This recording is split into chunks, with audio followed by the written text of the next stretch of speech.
What is up, everybody? Happy Sunday morning to you. Hey, Adam, in there quick with the comments. Happy Sunday, What's going guys. on, Go Adam? Birds. Go Birds. Happy Sunday to everybody. It's another week in the NFL. We are in week 9, and I am here with my faithful co-host, Dylan Davis. As you guys know, we come to you with Turf Talk every Sunday morning, 10 a.m. Eastern Standard Time. We are back this week. We got a lot to cover, a lot. So we're going to dig into the Eagles and Chargers matchup. Obviously, this is a Philly-based content creating channel, so we're always going to dig into our Philly teams first. And then we will get into each of ours game of the week this upcoming week.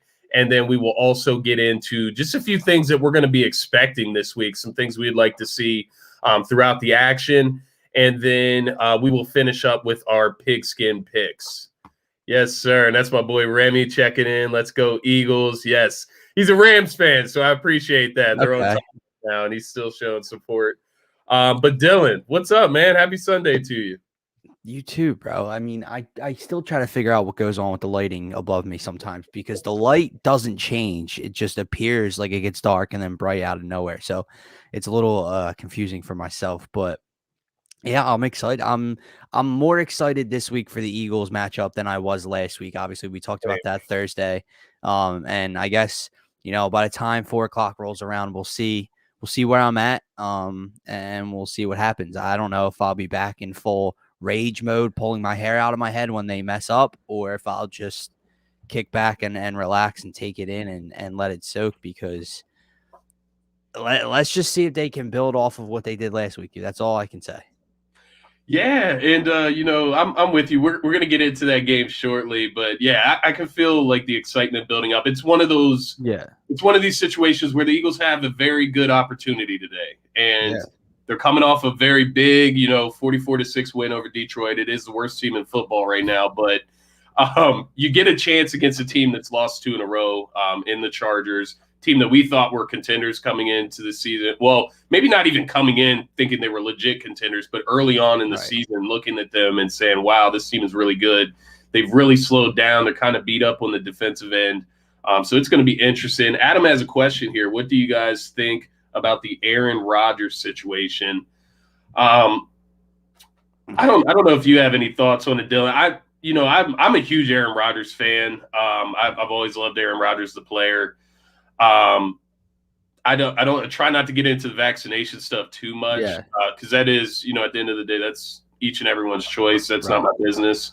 But it's more or less the lying, I guess, that is the issue. Lying to the public. But it's a rough situation. I blame more so the Packers than Aaron Rodgers in a sense. They're the ones that were there knowing that he's unvaccinated and letting him do each and everything that he's done. So I think they're really – I mean, obviously Aaron Rodgers is at fault, but the Packers are also at fault there, in my opinion. I've obviously followed the situation, but there's things that I haven't seen. I just see, tweets about it or whatever. Apparently he quoted an MLK. I don't know what he said or what that was about. People were, mocking him for that. Obviously the lying about his vaccination status. You're right. There's blame on both sides. I don't know. It's all very confusing to me. It's not a good look either way. No, and then his reasoning is he said something the other day that he's not a anti-vaxxer or a flat earther. He's allergic to something in the vaccine. That's why he hasn't gotten it.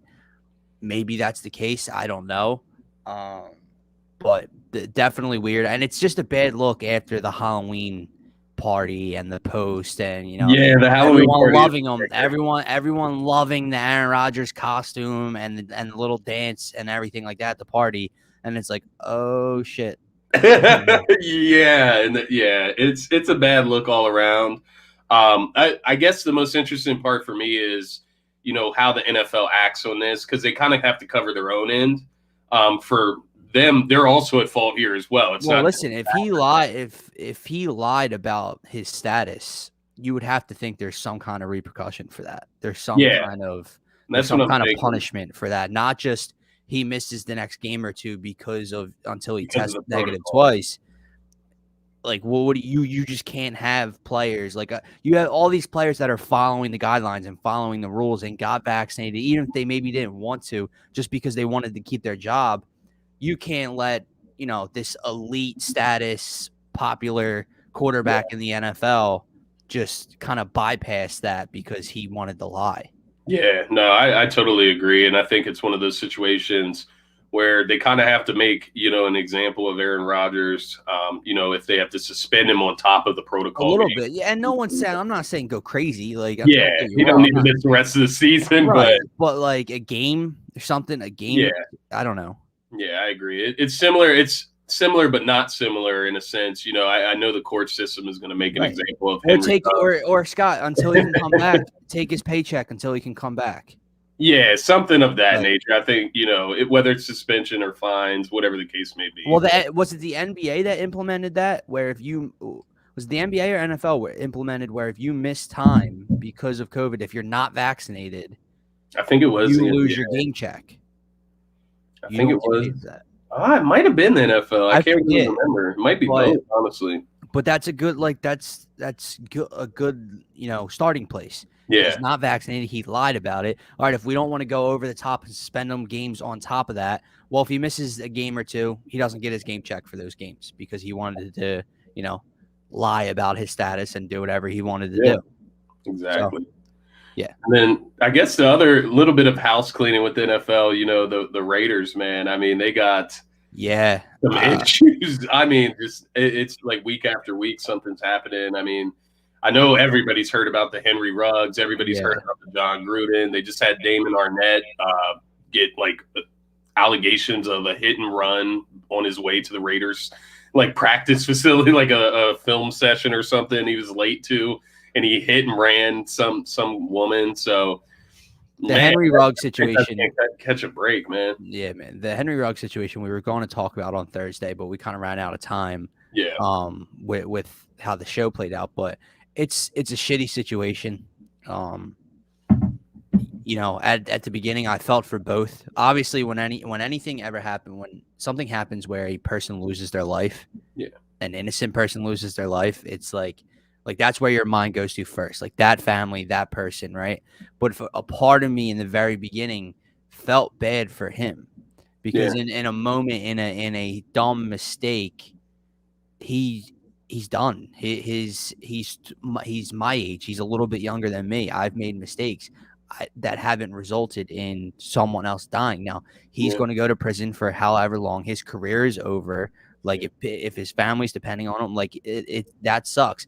Then you find out about the details of what he did, and it no longer becomes a mistake, so to speak. I mean, it is a mistake, but driving 157 miles an hour on the streets, not even on like a highway, on the street, double the legal limit, like that's where my empathy or my sympathy, I guess, goes out the window kind of in terms of Henry Ruggs.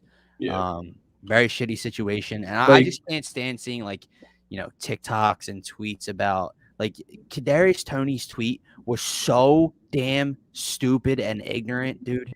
Yeah, this isn't about what other people did. It's not about that. Just take a look at the details and what was the outcome of what he did, and just talk about it. There's it is I guess there's people that know him personally that are going to come and try to protect. It's like now's not the time to protect Henry Ruggs, right? And don't get me wrong, Derek Carr's answer was great. Derek Carr, because it's again, like I said, you do have sympathy for the 22, 23-year-old, however old he is. Yeah, that's the part you feel bad about. Right, exactly. One mistake is going to ruin his life. Right. You're running around with a gun. When it's that catastrophic, when it's that huge of a mistake, like Adam says, call an Uber. And his girl was in the car with him. Yeah. Now he just got 2 additional charges because of injuries to his girl who was in the car with him. Bro, what are you doing driving 160 miles an hour drunk with your girl in the passenger seat? What are you doing? With a gun in the car. That's just added on top. The gun has nothing to do with the fatality, but the gun has nothing to do with the outcome of the accident, but the gun just shows the bad decisions he was making that night. Yeah. And it just piles on, and it's like, bro, I felt bad for you. I feel for you. And now it's like, I really don't, because you just made so many stupid decisions that could have been prevented, and now someone's dead because of it. Yeah, and it rubs me the wrong way, when they have so many resources that they could have used. It's like you're just doing this to pull up at the club with your car, to leave in the car. You know what I mean? It's like this big show, and it ended up costing somebody their life. So yeah. No place in the world. And it's just so ignorant. Like, I'm sorry. I know we're going to move on to the Eagles game in a second. And Ginn actually commented on Twitter that the link is jumping up. Dude. I saw that. I'm sure it's got to be awesome down there. But I keep seeing, again, it's TikToks, and I get like they're sketches, and they're not always, you know what I mean? Like, it's to grab attention or whatever. And some of it's not real. And it's like, but I've seen a couple TikTok videos of like, the NFL set up Henry Ruggs, and it's like saying something, and then I look at the likes, and it's got like 59.6 thousand likes, and I'm like, bro, somebody died. Like, it's not like he didn't like just crash his car and like he might go to jail because he crashed his car. He killed how old was the girl that died? 23 or 24. 23 years old. Minutes from her house, just driving. Maybe she's going to work. I don't know what she's doing. She died. So maybe let's not joke about how the NFL set him up. Like that's stupid. That's ignorant. And yeah, it is ignorant. It's disrespectful to the family. And I think any pandering, or it's not necessarily, you don't have to go around screaming F Henry Ruggs or anything like that. Right. But like, now's not the time to be worried about what his future holds. Like, it's sad. It is a 22, 23-year-old young man. Had a bright future, obviously. Yeah. High draft pick. Sucks for the Raiders, of course. But that's a mistake that he's going to have to live with. I'm sure he'll find his ways to get through that and maneuver. I hope so. Again, it sucks. The least of our concerns. Horrible for him. You know what I mean? And then you just think about like the videos. We just played Vegas, and when you think about him and Devontae Smith and their it's crazy, handshake, but their celebration, and they go and do it, and it's like, I saw that video after the accident. I'm like, it sucks, dude. But like Adam said, there was no reason to get behind the wheel. Not only was there no reason to get behind the wheel, there was no reason to drive 157 miles an hour in the street. It's a conversation for another day, but I do just wonder, if Henry Ruggs gets, drafted to a different team and is in a different city as a young man, does that play out a lot differently? I know you can get in trouble anywhere that you go, but Las Vegas is a wild place, man. Yeah.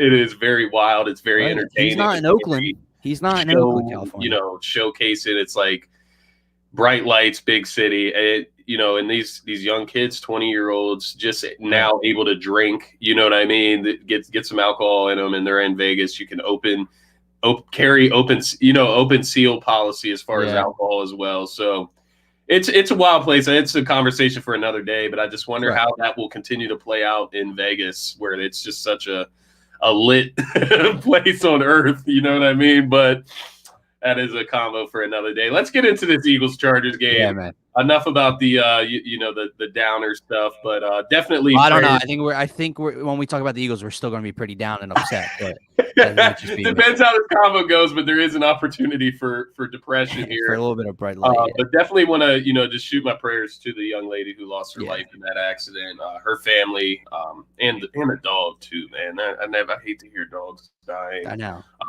Isn't that a weird thing? Isn't that a weird thing as human beings? This isn't like, this isn't coming off as disrespectful. I'm not saying it but like, it is just weird as a human being. Like, when you don't know someone, when someone's a stranger to you and you hear they passed away, it doesn't hit home. And then it's like, oh, there was a dog. We're so weird. The dog is completely innocent, but she was too. So I can't say that. It's sad either way. But Phil's going to the game? Yeah, Phil is headed down to the game today. Yeah. Okay. Just shouting that at him. I'm wondering if Phil's already down there. That would be interesting. I wonder if he's enjoying the tailgate. Yeah. I'd love to get Ginn in here for like 5 seconds just to see what's going on, but at the same time, knowing him, not a good idea. Is Ginn going to the game? He's down there, yeah.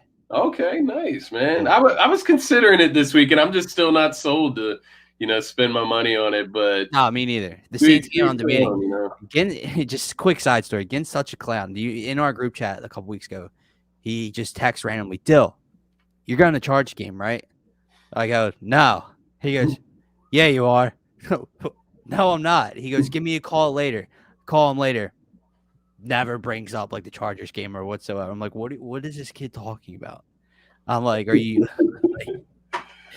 that's my co-host on the Faithful Fanatic Show, everybody. If the Eagles can snag this W today, or you know what, not even snag the W, just give me some signs that they're, a halfway competent football team, I may consider going to the Saints game or one of those NFC East matchups. But as of right now, no, I can't do it against the Chargers. Part of me feels like the Eagles can win this game today, but part of me feels like this is a bounce back game for the Chargers today. So we could get into that game now. Let's get it started. The point of the show here. But yeah, we are 17 minutes in and we haven't discussed anything on our agenda. Like that's not a good sign. No. Let's dig into it, man. So coming into this game, is there anything about the Chargers coming into this game? Let's start with keys to victory, maybe, or keys for the Eagles today against this Chargers football team. What are you coming into this matchup today expecting from the Eagles if they want to be successful today? Expecting or hoping. I'm not really expecting it to happen, but I'm hopeful that it happens. It's just continue what you did last week. The Chargers are the worst or one of the worst run-stopping defenses in the NFL. You had that mentality last week in Detroit. We're going to run it down your throat till you stop it. You scored 4 rushing touchdowns, rushed for 230 some rushing yards. Something like that. You're at home in front of your juiced up crowd, 4:00 game. They've been down there all day playing the worst rush stopping defense in football. Run the football. Yes. Like it's really that simple today. And then reversely, when it comes to the defense of Jonathan Gannon, do what you did last week. Like don't sit back and let Justin Herbert and this Chargers offense just pick you and shred you apart all the way up and down the field all night tonight. Get after Justin Herbert. That's the only way you're going to stop the kid. The kid's got a rocket launcher attached to his shoulder. You think if you give him time with our linebackers and safety play, that he's not going to find Keenan Allen or Jared Cook or Mike Williams or Austin Eckler open somewhere? Like, you have to dial up. You got to get a little bit creative today. You've seen when Justin Herbert has been under pressure in the previous couple of weeks, when the Chargers have come away with losses, he's sloppy a little bit. He's turning the football over at a higher rate than he was earlier in the year. So get after Justin Herbert, run the football. It's just continuing your success off of last week, showing me that you can be consistent. These things are basic, Scotty. Like, I'm not asking you to do something out of the box or out of the norm here. I'm asking you to run the damn football and dial up a blitz here and there. It's that easy to me. Dylan, hey, man, it's so crazy because I was having a hard time preparing for this game, just as far as talking points. Obviously, I know, we're so deep in the Eagles, we're entrenched in the Eagles, everything that's going on with that team, that we're always going to have things to talk about. But as you just mentioned, it's so simple. The game plan. It is really so simple. Obviously, the Chargers are very dynamic. They're a good team. It's not that simple in order to beat them. But as far as what you should come into the game with your game plan it's very simple as to what you should do. Just to answer Adam, yes, Jordan Howard was once again brought up from the practice squad. So him and Boston Scott will be active today. Also brought John Hightower up from the practice squad. Really? And Tyree Jackson is also active today. Yeah, I don't know. The light again, dude. And the light doesn't change. I just noticed it when I looked at the screen. That is weird, dude. Tyree Jackson definitely is something that that's interesting. Seeing today, yeah. Yeah, he's interesting. He's an athletic freak at that tight end position. We'll see how that works with the 2 tight end sets with Dallas Goedert. Dallas Goedert's been cooking recently as well. Well, I'll tell you what, Scotty, since you are a Dallas Goedert stan. Yeah. Dallas Goedert better hope that this kid doesn't come in and really elevate above him, because the Eagles are very high on Tyree Jackson. They are. Extremely high on him. Dallas Goedert and the Eagles still have not worked out a contract extension. Yeah. Tyree Jackson hasn't played a snap. Okay, so don't get it twisted. I'm not coming out. I know what you're saying, though. It is something to know. They are very, very high on him. He's cheap. He's young. If he comes out and shows promise and is just a freak athlete, like you're saying, and you know what I mean, and plays well for the next, what do we got left? 8 games or so, however many games left, 9 games. Dallas Goedert needs to watch his back or play, or elevate his game. Yeah, I totally agree. That contract, he's going to get the extension offer from the Eagles. But if Tyree Jackson shows something, that number comes down. I agree. And, we don't need you here. Whatever's best for the Eagles, at the end of the day, I love Dallas Goedert, but if Tyree Jackson can come out and prove that he can be a quality tight end in the NFL, I'm all for that. As far as, do I think he will actually, get a chance to outproduce Goddard? No. It's going to be hard in this offense. I mean, again, Scotty, what I will say, as of now. What I will say is, it would be nice to see the kid come out and play well. Yeah. But if not just him playing well, if he got looks and targets and designs specifically for him, that would again allude to the ineptitude of this coaching staff and Nick Sirianni. Because why, dude? Like we just talked about it with Miles Sanders, and now you're running the ball at Boston Scott and Jordan Howard. Well, if you can't find ways to get Dallas Goedert involved, but then Tyree Jackson comes back from the IR and he's just thrown right into the fire and you're going out of the way to get him the ball, that's a problem to me. So it's not that I don't want to see Tyree Jackson be successful today or for the rest of the season, but it's like, all right, Nick, let's remember who tight end 1 is here. Yeah. And it's and it's something that we haven't talked about yet today, but the Chargers are missing their number 1 and 2 corners today, and maybe even their number 3 corner. So if you were talking about targets here, we need to look Devontae Smith's way. He's going to be our number 1 guy. And then also Dallas Goedert, who I mentioned has been 70-plus receiving yards in the last 2 games since Ertz has been gone. Got to find these guys, got to get them involved. But you mentioned it earlier. It's not rocket science. But here, the Chargers, as you mentioned, 32nd rush defense in NFL. We talk about the Eagles all season. We've been wanting them to develop an identity. If I'm looking at the numbers, it looks like their identity is very clear. They just need to embrace it. The Eagles are the 27th passing offense in the NFL. 27th. They're the 19th overall offense in the NFL. They're the 6th overall rushing offense in the NFL. Wow. Very obvious shit to do. No shit. Is that the case? I mean, Nick looks at those numbers and just thinks, nah, that's not what we do here. What I will say though, Scotty, is it is very simple. Okay. I want you to run the damn football again today. Show me that you can do something consistently with success for more than 1 week against a bad team. But I do need to see a more balanced offensive attack. Yeah. Because again, we're learning nothing towards the future if Jalen Hurts throws 10 passes. Yeah. We're learning nothing. So like when we talked about it on Thursday, it's 2 ends of a spectrum, one extreme to another, where you're having this kid, you're feeding him right to the wolves, having him drop back 45 to 50 times a game and throw, and you're not running the ball. And then you come out and run the ball for 250 yards and have him throw 10 or 11 passes. You're not learning anything either way. Yeah. One is way too much of a workload, and one is not nearly enough to learn anything about the kid's growth. Find a way to manage the offense successfully. No other organization has this issue, Scotty.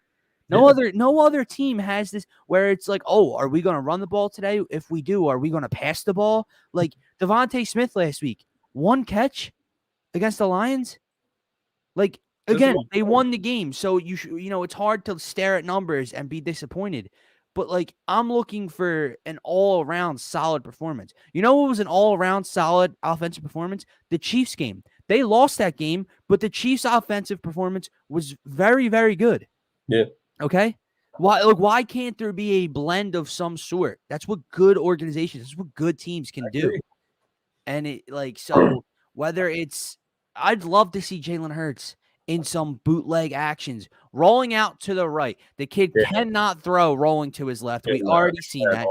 So, again, I don't understand why you design anything. Again, it's difficult to say because it's like, well, if you're just rolling right, the defenses are going to key in. Okay, well, I'm not saying to keep rolling right. Drop back or roll right. There is no rolling left because there's zero option of him completing a pass rolling to his left. So, I agree. pick your spots when rolling out to the right. And here's the craziest part. If the run is on early, guess what might be there for you, Nick? Because I know you love it. The RPO. When the RPO's there? When the run game is effective, Scotty. Yeah. So it's, man, dude, like I said, I'm getting a little fired up, which I'm kind of enjoying, even though it's an angry fired up, but it's at least I feel some sort of emotion. They have a shot today. They do have a shot today to beat. I'll give you my prediction later, but yeah. The Chargers are not this unbeatable force. They're on the road. They're coming from the West Coast.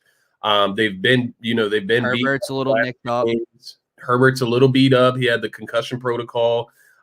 He's not played very well in the last 2 games. He's been 40 of 74, 418 yards, 3 touchdowns, 3 interceptions.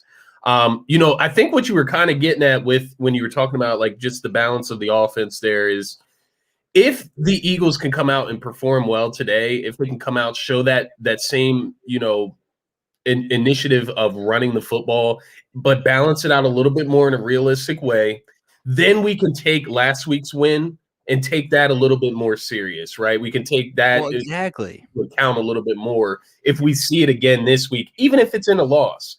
If we see the balance, if we see the initiative to run the football, that shows growth, and that shows that we are learning and applying it each and every week. And it's as simple as that for me. That's what I'm saying, dude. Scotty, I said it Thursday. For someone that came into this job and preached, putting my guys in a position to succeed, putting my guys in a position to go out there and make plays, play to their strengths. For 7 weeks, you did the polar opposite of putting your guy, both sides of the ball, the defensive coordinator and Nick Sirianni, did the complete opposite of putting this team and playing to their strengths and putting these guys in a position to succeed. You finally did something in week 8. Now, our whole point is I got to see it one more time at least. At least this week. Let me see you identify a team's weakness and do something successfully. Do you know how utterly asinine it would be if he doesn't pound the Chargers down their throat today with the run? Like, I'm being dead serious. I don't care if you come out. I don't care if you come out on the first possession and run the ball 3 times into the defensive line and you go 3 and out. You come back out and you continue to run the football. Because you know what he'll do, Scotty. If it's not there the first possession or 2, he will go away from it. And then, go ahead. It's something I noted earlier in the season, after they gathered the wins against Carolina and Atlanta. Yeah. And it's something, it seems like this is another week where that comes into effect, but he's going against another rookie head coach this week in Brandon Staley. This isn't some well-tenured head coach. He's going through the same exact process that Nick Sirianni is going through right now, learning the reins of a head coach right now. Sirianni has to take advantage. Like you said, it's one of those things you cannot get out-coached by outthinking yourself. It's very simple. Wow. You look at the numbers, you dial into them, and you understand that these are our strengths, these are their weaknesses, and they match up perfectly. Let's expose it. It's very simple. The other end, I guess I wanted to switch, sides here and talk about the defense a little bit before we move on. 6 sacks last week against Detroit. You mentioned they need to do the same exact thing, get that pressure, play aggressive. This game is not the game where we play off and allow, Herbert to have everything underneath. Eckler, who you mentioned, Keenan Allen, they will torch us in that type of Justin defense. Herbert will throw for 400 yards. He will throw for 400 yards, 4 touchdowns in that type of defense. We cannot play that way. And we're looking at a guy like Mike Williams, Jared Cook. These are big body guys. It doesn't matter if Steven Nelson is staying with Mike Williams. He'll catch the ball over him. Like it's one of those things where if we're going to get beat by the deep ball, we're going to get beat by the deep ball. It's not, there's nothing that you're going to be able to do about that. You just need to play once again with your identity, play aggressive, get some pressure But on. Scott, that's fine. Do you know what sitting back and just being like, no, we cannot get beat by the deep ball. You know what that means? Painful, You're playing not to lose. Yeah. And you're never going to be successful that way. Yeah. You're just saying, God, no. We can't give up a big play. So we're going to let Justin Herbert sit back here for 8 seconds every drop back and just pick us apart 10 yards, 9 yards, 8 yards. You know what happens when you play soft like that? Why do you think the Eagles' rush defense was so bad for a strain of weeks in a row? Because when you're sitting back, keeping everything in front of you, and you're just rushing the front four, there's no linebackers stepping up to fill a gap. There's no nothing because they're sitting back trying to cover the middle of the field. Can't let anything behind us. Can't let anyone get behind us. Or it's going to run downhill, and we're going to pick up 7 yards, 8 yards, 11 yards. And then guess what? We're going to sprinkle in a play action, and we're going to throw a touchdown pass against you. Yep. Gannon finally did something with success last week. Okay? And here's the best part, Scotty. Yes, it was the Detroit Lions. But the Detroit Lions have played good teams tough before last week. They do have a formidable running back duo between DeAndre Swift and Williams. They do have TJ Hawkinson. So, yeah, they are not a good team. They are winless for a reason. But they have pieces that, the week before, 2 weeks before, with that game plan would have eaten the Eagles defense alive. Yeah, I agree. He adjusted. He stepped up. They stopped the run. It allowed Goff to become one-dimensional, and they got after Goff and disrupt his timing and put him on the turf a couple of times. So, again, it really is that simple. It's like Fletcher Cox, go make a play. Javon Hargrave, go make a play. Adam says, who do you think Slate will be covering today? He better be shadowing Keenan Allen all over that goddamn field because Keenan Allen is, if not the best, one of the best just pure route runners in all of the National Football League. He has great hands. He's not like this speed deep threat that can give Slay problems one-on-one. Slay should be able to stay with him. There in no way, shape, or form is Avonte Maddox. That's good. Is Avonte Maddox or Steven Nelson staying with? Okay. Is that yours or is that mine? That's mine. You're good. Oh, no. Could you imagine if it was both of ours? Yeah, I was like, what is Alexis cooking right now? But yeah, dude. So Darius Slay should be Keenan Allen's assignment for 90% of this game, 85% of this game, all those snaps. He should be following around Keenan Allen. The last thing I'll throw to you, Scott, before we get to our predictions, and if you have anything else, is just it's this. It comes down to Nick Sirianni today. Yeah. It's the Eagles. Jalen Hurts can have success against this team because you know why? Jalen Hurts will be able to run on the Chargers today as well. And if he can get his legs going early, that I feel like will grow his confidence and he'll be able to use his arm a little bit more wisely and strongly today against the Chargers defense. Here's my issue. What happens if the Eagles go down 7-0? Like what happens if the Chargers march right down the field and put up 7? Yeah. Because I think what happens is Nick just is his head just gets so screwed up. He has to, defer from the game plan. Like he goes away. Whatever he came in scripting, that goes out the window when the Eagles get down by 7. We're down 7-0. 7-0. It is pass. He's like a freaking robot out there. There's no runs coming your way, bro. So that is a huge talking point to me, is that this team cannot get down. If you have a chance to get the ball first, you take the ball first. Yeah. I'm not sending my defense out there first drive. That crowd is going to be amped up. Dude, they're going to be out there all day. This isn't a 1 p.m. start. This is a 4:05 start. You're coming off of one of your only 3 wins this year. And again, if you want any chance at sticking into that wild card talk, you got to pull together some wins here. Yeah. So that crowd's going to be into it. No way, shape, or form am I allowing Justin Herbert to run out there first if I can control it and shutting and quieting that crowd and putting Jalen Hurts and Nick Sirianni behind 7-0. I'm running my offense onto the field with that crowd behind me. I'm running the ball. I'm picking my spots, and I'm trying to get points on the board first. That's my biggest point for today. Yeah, and just kind of my final point for this Eagles-Chargers game. And I'm gonna save my prediction till later because I'm considering something here. But with this game, I'm looking at the Eagles. I'm looking at the numbers. I'm looking at their season so far. This is a very critical point in the season. Honestly, it really is. I know I've stressed about the win and loss not really mattering, but it is a very pivotal point where if the Eagles can win this game today, it can kind of change the direction and the outlook of their season. Once again, just pointing to the Eagles' defense now, they're overall a top 10 defense as we thought that they could be coming into this season. They're 24th in the rushing game. They're 8th in passing, 9th overall ranked defense in the NFL right now. This is what we've been preaching the entire season. It's time to build an identity, aggressive defense, attacking defense, playing to win, run the football, balance the offense, control the turnover battle. Don't put so much pressure on Jalen Hurts. We can build this identity today with a successful outing by Nick Sirianni and his game plan, Jonathan Gannon and his game plan.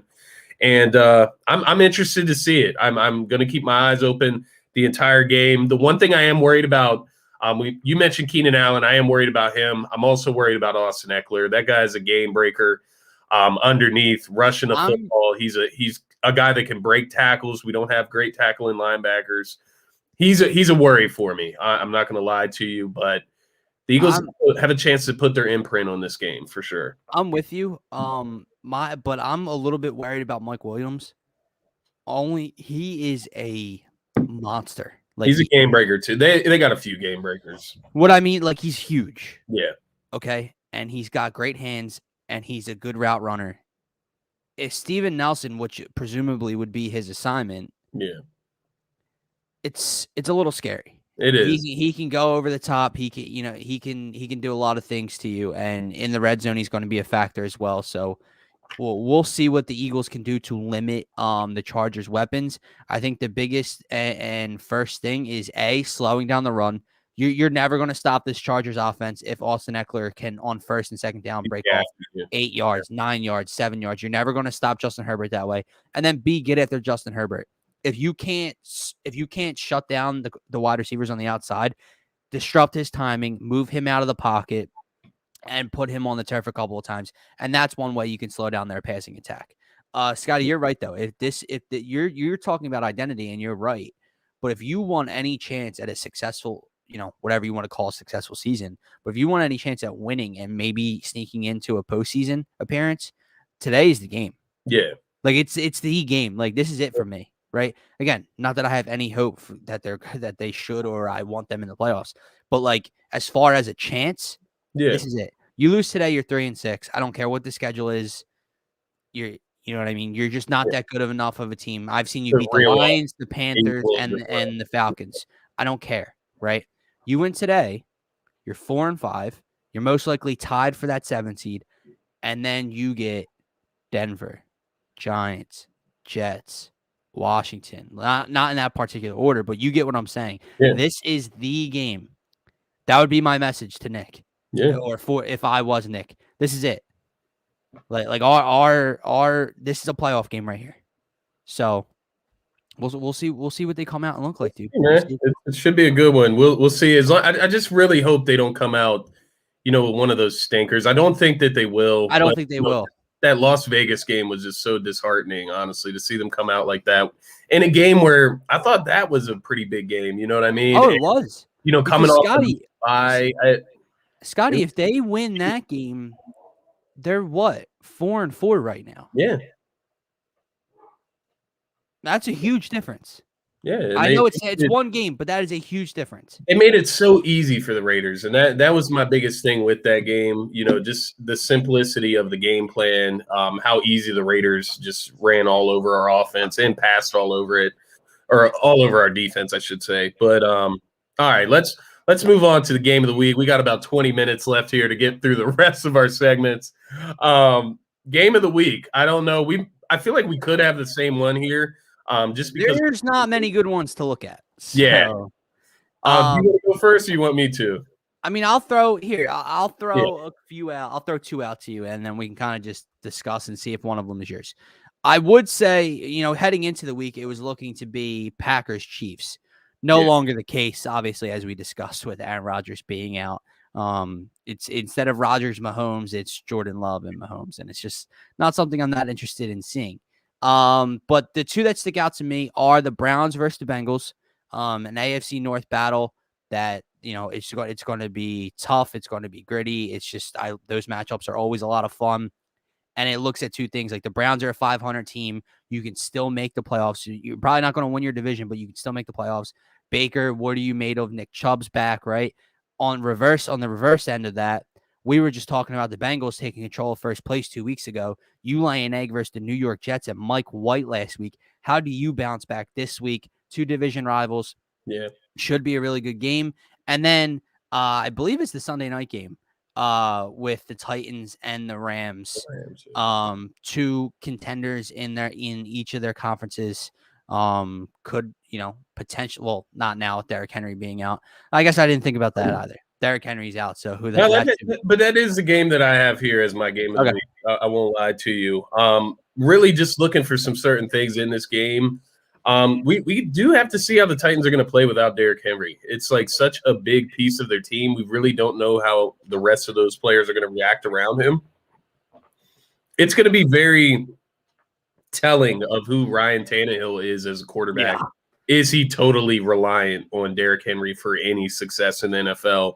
And we'll kind of get to see him. Well, not kind of. We're going to see him by himself without that help in the backfield, which I know they not brought in, but they have Jaden McNichols back there right now. They brought in Adrian Peterson. So I doubt Adrian Peterson plays today, but we'll see how that all plays out in the backfield. But they're going to be relying on Ryan Tannehill. He's going to have to make plays with his legs. He's going to have to get the ball to his playmakers, A.J. Brown, Julio Jones, which I'm not sure if Julio's actually playing, but it's more or less, this game. The reason I have it as my game of the week, and don't get me wrong, I have the Rams beating the Titans anywhere from, 35, 31 to around anywhere from 14 to 17 points. I do have the Rams beating them by double figures.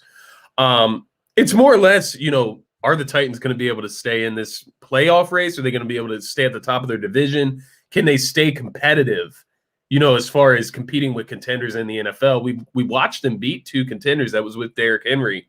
So I just want to see how the Titans are going to bounce back in reality. That's what I'm looking for in that game of the week.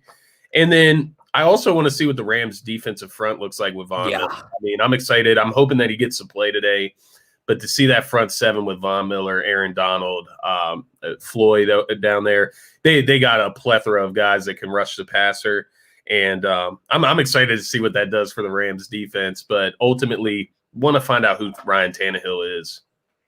Yeah, man, I'm with you. Stafford game. Yeah, I think Stafford. The game's in LA, right? I am pretty sure it's in LA. Rams are 7-point favorites. Yeah, I mean, Stafford should have his way against this defense. That shouldn't be a worry at all for the Rams. They're going to be able to score. And that's ultimately why I got them, beating them by double digits. But I just want to see, will the Titans be able to score, in that 20, 25, 30-point range? Because that's what it's going to take to beat the Rams. Yeah, I'm with you, dude. All those people, the Ryan Tannehill MVP buyers before the season started, they almost had a rough go of it. They almost had me. Yeah. All right, man. Let's get into our Pigskin picks, and then let's get on up out of here and go enjoy our Sunday afternoon. Scotty, we both came away with a win on Thursday night. The Colts handled business against the Jets. Let's see if you can cut into the lead this week. I'll give you my lock first. There were a few games I was looking at, but I couldn't take the Dallas Cowboys. I just couldn't root for it. So I got the Buffalo Bills over the Jacksonville Jaguars today as my lock of the week. Yep, I got the same thing. Buffalo spread 14.5 last time I checked. I got the lock there as well, Buffalo over the Jags. I went with the Jags as my upset last week. They were coming off a win. Then they come out. They get blown the hell out by the Seahawks with Geno Smith. I can no longer invest stock into the Jags at all, which I should have never in the first place. But they definitely cost me last week, so I'm locking them in as my lock to lose this week. All right. And then as my upset this week, Your boys got the Houston Texans with Yeah, Tyrod Taylor making a comeback over the Miami Dolphins. not a bad one. I like that one. I That's like what that I one. got today. Hey, I've been contemplating this over the show, but I am going to go Eagles over the Chargers as my upset of the day. Chargers coming into Philadelphia, 1.5 spread. They are the favorites, and I am going with the Birds today. I got the Birds picking up the dub in Philly, first home win of the season, and taking advantage, finally grasping an opportunity. There's been several opportunities throughout this season where they could really make a mark for themselves as far as what their success looks like. Going throughout this season. So I really want to see the Birds take advantage of the opportunity today. And it's definitely a chance for me to get back in this race of the pigskin pick. So I'm going with the Birds today over the Chargers. All right, dude. I like it. I think that's going to wrap up this Sunday edition of Turf Talk. Yeah, bro. Just as I know we got to get out of here. The only thing I wanted to say, like you said, I just want to see if the Bengals can bounce back this week. I don't want to see them fall down Joey the stinker. But yes, that is going to be it for Turf Talk this week. Guys, make sure if you're not already following DSM Media on Twitter at DSM_media. And then, of course, if you don't already follow, make sure you're following the host of Turf Talk, Dylan JD98. Dylan had to get out of here, as you guys can see. Go enjoy his Sunday. Make sure you're following Dylan at DylanJD98 on Twitter. Make sure you're following me, Scotty, at Scotty Drown on Twitter. You can find our link tree in any one of those bios for DSM Media. You can find us on every single social media platform, as well as every single podcast streaming platform. And then, of course, our YouTube channel, which is the most important. Make sure you're subscribed to the YouTube channel, DSM Media. We have over 8 shows each week. We got you covered 6 out of the 7 days of the week. So make sure you're tapped into DSM Media. And as you all know, DSM Media is brought to you by Manscaped, who is the best in men's below-the-waist grooming. Manscaped offers precision-engineered tools for your family jewels. Manscaped just launched their 4th-generation trimmer, the Lawnmower 4.0. You heard that right, the 4.0. Join over 2 million men worldwide who trust Manscaped with this exclusive offer for you. 20% off and free worldwide shipping with the code TURF20 at manscaped.com. Manscaped engineered the ultimate groin and body trimmer by focusing on intelligent functionality and an incredibly comfortable grooming experience. Their 4th-generation trimmer features a cutting-edge ceramic blade to reduce grooming accidents thanks to their advanced skin-safe technology. This upgraded trimmer includes a multi-function on and off switch that can engage a travel lock. It also gives you the ability to turn the 4000K LED spotlight on and off when needed for a more precise shave. And did I mention the wireless charging? The new wireless charging system uses electromagnetic induction, which can help battery length last longer. Get 20% off and free shipping with the code TURF20 at manscaped.com. That's 20% off with free shipping at manscaped.com using the code TURF20. Unlock your confidence and always use the right tools for the job with Manscaped. Your balls will certainly thank you. And thank you all for tuning in with us today. We love having you here every Sunday. Make sure you're tapped into DSM Media, and we will see you on Thursday with Thursday's edition of Turf Talk. Thanks, everybody.